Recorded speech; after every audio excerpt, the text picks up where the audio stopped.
संग सती जननी भवानी अकेले नहीं जाते हैं, किसको लेकर के जाते हैं? अपनी भार्या, अपनी पत्नी माँ सती को साथ में लेकर के जाते हैं। जगत जननी जगदम्बा मैया सती को साथ में लेके आते हैं। क्यों? अब इसका भी सुन लीजिए। कभी भी धार्मिक कार्य में अकेले नहीं जाना चाहिए। यदि जिनका विवाह हुआ है ना, तो शास्त्र ऐसा कहते हैं कि यदि आपका विवाह हो चुका है और विवाह कम कर दो ना, अभी विवाह यदि हो चुका है तो आप जब भी धार्मिक कार्य के लिए जाओ तो जोड़े से जाओ, अकेले मत जाओ। अच्छा, भोजन जब साथ में करते हो, देखो एक दाम्पत्य जीवन, एक गृहस्थ जीवन कब खुशमय होगा, कब सुखी होगा? गृहस्थ जीवन तब सुखी होगा जब तुम भोजन तो साथ में करते हो, लेकिन यदि भगवान का भजन और भगवान के धार्मिक कार्य भी साथ में करो तो वो गृहस्थ जीवन भी स्वर्गमय बन जाता है। वो गृहस्थ जीवन भी भोलेनाथ के गृहस्थ जीवन की तरह बन जाता है। क्यों? क्योंकि भोलेनाथ का जो गृहस्थ है वो ऐसा गृहस्थ जीवन है जिसमें हमेशा राम नाम का जाप चलता रहता है, इसलिए इतनी शांति है। यदि अपने जीवन में आपके घर में लड़ाई झगड़े होते हैं तो कृपया, सबके जीवन में, सबके यहाँ होते होंगे, वो तो मुझे पता है, ऐसा तो हो ही नहीं सकता।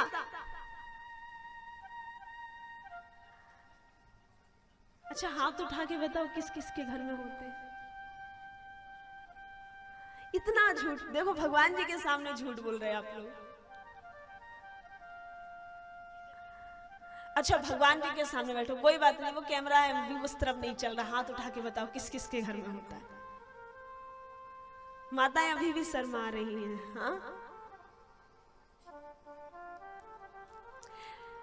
एक गृहस्थ जीवन में पति और पत्नी के बीच लड़ाई जरूर होती है, झगड़ा जरूर होता है, भले एक बार भी क्यों ना हो। अब हाथ उठाओ,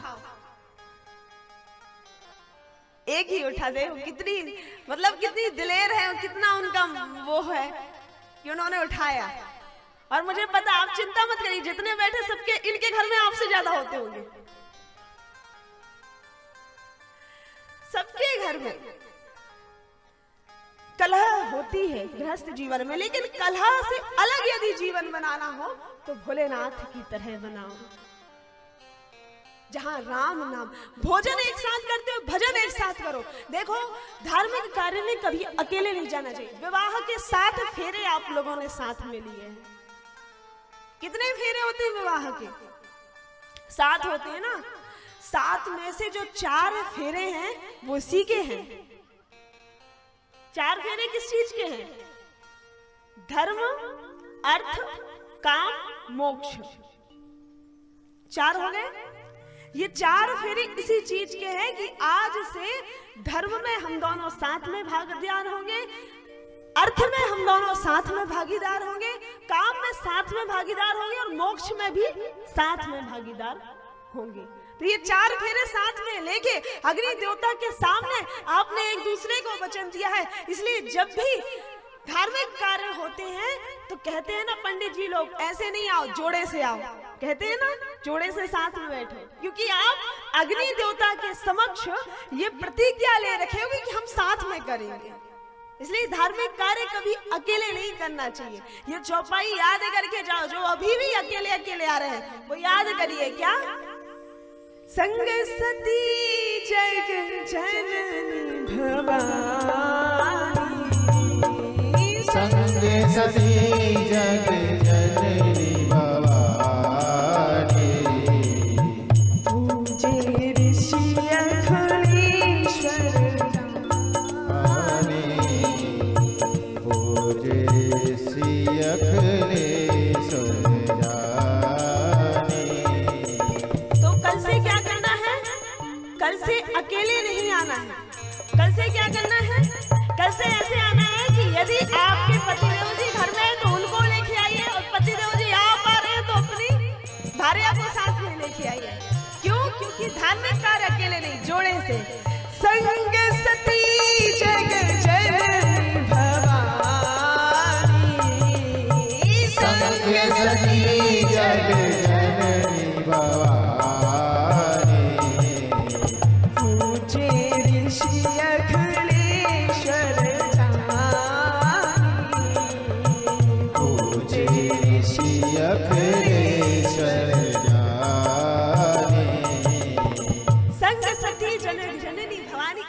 भार्या अपनी पत्नी माँ भवानी को साथ में लेकर के भोलेनाथ जाते हैं कहाँ? कुंभज ऋषि के आश्रम। अब देखिए होता क्या है। भोलेनाथ आए कुंभज ऋषि के आश्रम और भोलेनाथ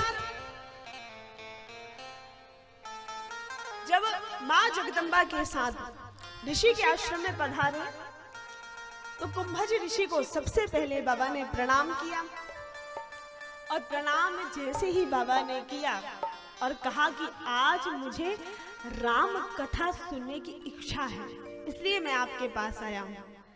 कुंभज ऋषि अपने आप को धन्य धन्य मानने लगे कि बताओ, जो भोले बाबा सारी जगत को पिता हैं, वो आज मेरे द्वार पर श्रोता बन करके खड़े हैं और मैं वक्तव्य उनके सामने दूंगा। बड़े खुश हुए, लेकिन भले ही आज मेरे द्वार पर श्रोता बन के आए हैं, पर हैं तो जगत के मालिक, हैं तो जगत के पिता, मुझे इनका स्वागत करना चाहिए। और पूजे ऋषि अखिलेश्वर जानी। भोलेनाथ यहाँ कुंभज ऋषि ने क्या किया? भोलेनाथ की आरती उतारी, चरण प्रक्षालन किए, माँ जगदम्बा के भी आरती उतार के चरण प्रक्षालन किए और दोनों को बिठाया है, प्रणाम किया। और प्रणाम भी कैसे किया? सरलता के कारण झुक गए कुंभज ऋषि। भोलेनाथ को प्रणाम किया और फिर बैठे हैं। देखिए यहाँ तो भोलेनाथ को प्रणाम किया कुंभज ऋषि ने, लेकिन माँ सती ने जब ये सब देखा, माँ के मन में संशय आ गया, माँ के मन में शंका आ गई। माँ विचार करने लगी कि बताओ, हम आए तो हैं राम कथा सुनने के लिए इन महात्मा जी के पास, लेकिन ये तो बार बार प्रणाम ही किए जा रहे हैं, ये तो बार बार प्रणाम कर रहे हैं। और ये बार बार प्रणाम कर रहे हैं, इसका मतलब ये है कि इनसे कुछ आता वाता नहीं है। तभी तो हमारे आने पे डर गए, इसलिए तो बार बार हाथ जोड़ रहे हैं। देखिए, एक संत की सरलता का गलत अर्थ मां सती ने निकाल लिया। प्रणाम करना कोई गलत बात नहीं है, प्रणाम तो करना ही चाहिए और अपने से बड़ों का तो करना ही चाहिए। लेकिन आज मां सती ने गलत अर्थ निकाला। भोलेनाथ के प्रणाम को, भोलेनाथ को जब प्रणाम किया कुंभज ऋषि ने, उसका गलत अर्थ मां सती ने निकाला। मां सती ने सोचा कि नहीं नहीं, इनसे कुछ बनता नहीं है, और प्रणाम करने से जीवन में 4 तत्व प्राप्त होते हैं, आयुर्विद्या यशोर बलम। लेकिन आज मां सती संशय के जाल में फंस चुकी है। मां सती को शंका हुई, प्रणाम करना कोई गलत तो है नहीं। देखिए साहब, सरल होना कोई गलत बात नहीं है। जीवन में जो व्यक्ति जितना सरल है, उतना ही ऊपर उठा हुआ है। पेड़ को आप देखो, पेड़ यदि खड़ा रहता है और उसमें फल ना हो, तो वो पेड़ कैसा खड़ा रहता है? अकड़ के खड़ा रहता है ना। लेकिन जिस पेड़ में फल होते हैं, वो थोड़ा सा झुका रहता है। क्यों? क्योंकि उसमें फल है, वो कुछ करने योग्य है, वो कुछ है। और जो कुछ नहीं रहता, वो अकड़ के खड़ा रहता है। एक किसी ने बहुत प्यारी बात कही है कि झुकता वही है जिसमें जान है, और अकड़ तो मुर्दे की पहचान है। कहा है ना, झुकता वही है जिसमें जान है, अकड़ तो मुर्दे की पहचान है। देखिए साहब, किसी की भी सरलता का गलत अर्थ ना निकालें। सरलता ही सफलता की कुंजी है। सरल जो व्यक्ति है वही सफल है। आप सोचो कि आप अभिमान में रहो, आप अकड़ के रहो और आप सफल हो जाए, तो ऐसा नहीं। आप हो भी जाओगे ना, तो अर्श से फर्श पर आने में ज्यादा देर नहीं लगती है। 1 मिनट में सब उलट पुलट हो जाता है। जीवन में सरलता रखना चाहिए। आज कुंभज ऋषि ने सरलता के कारण प्रणाम किया, लेकिन मां सती ने इसका गलत अर्थ निकाल लिया। मां सती ने सोचा इनसे कुछ बनता नहीं है, इनसे कुछ आता नहीं, तभी तो मुझे बार बार हाथ जोड़ रहे हैं। अरे इनसे कुछ नहीं आता, कहां हम आ गए। भोलेनाथ बैठे हैं राम कथा को सुनने के लिए। भोलेनाथ तो कथा को सुनने के लिए बैठ गए। लेकिन मां सती के मन में संशय आया और परिणाम ये निकला कि इतनी सुंदर राम कथा चल रही है, लेकिन राम कथा को मां सती ने नहीं सुना।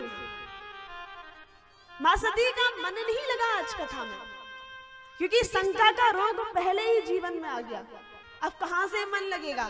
कभी कभी क्या होता है, हम कथा में रहते तो हैं लेकिन कथा में मन नहीं लगता है, इधर उधर ध्यान लगा रहता है। इसलिए मैंने आज प्रारंभ में भी आपसे पूछा था कि कल क्या सुना था।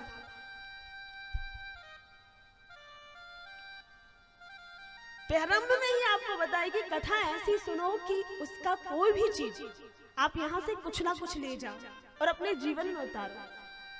आपने जीवन में 100 कथा भी सुन ली, आजकल तो आराम से सुन लेते हैं, सब मोबाइल के माध्यम से, टीवी के माध्यम से ऐसे भी सुन लेते हैं कि नहीं? एक चीज भी यदि आपने अपने जीवन में उतार ली, विशेषकर युवा भाई बहन, आपका जीवन सफल हो जाएगा।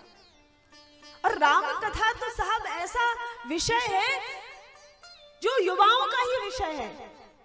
युवा अवस्था कैसे जी जाए, अपने जीवन में संयम कैसे रखा जाए, अपने जीवन में सही निर्णय कैसे लिया जाए, ये रामचरितमानस हम सबको सिखाती है। कहां थे हम? कहां थे बताइए? हम ये कह रहे थे कि कथा का परिणाम ये निकला कि जब कथा चल रही थी, माँ के मन में संशय रोग आ गया, तो माँ का कथा में मन नहीं लगा।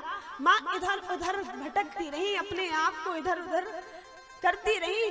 केवल भोलेनाथ ने कथा सुनी है। बाबा लिखते हैं क्या? सुनई महेश परम सुख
माँ जगदम्बा, माँ सती ने कथा को नहीं सुना, केवल सुना ही महेश, केवल भोलेनाथ ने कथा को सुना है।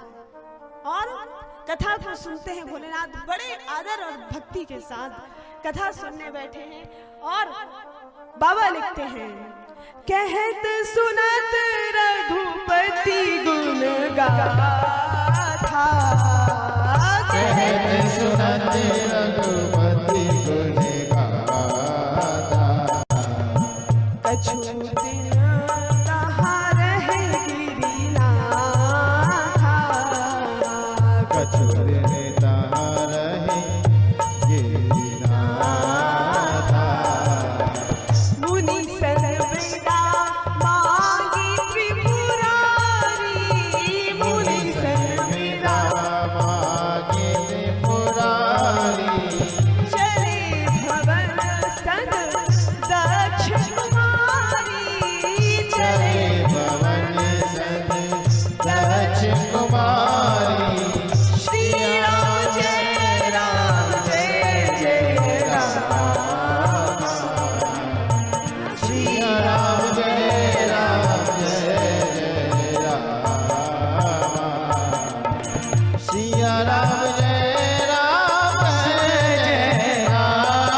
कहते सुनते हुए